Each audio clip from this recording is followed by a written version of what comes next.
వర్షాలతో హైదరాబాద్ లోని హుస్సేన్ సాగర్ కి వరద పోటెత్తుతోంది. వరద నీటితో హుస్సేన్ సాగర్ నిండుకుండలా మారింది.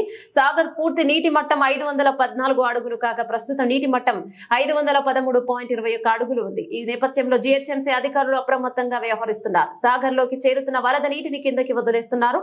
లోతట్టు ప్రాంతాల వారు అప్రమత్తంగా ఉండాలని అధికారులు హెచ్చరించారు. ఎవరైనా బంధువులు తెలిసిన వారుంటే తెలియపరచగలరని తెలిపారు.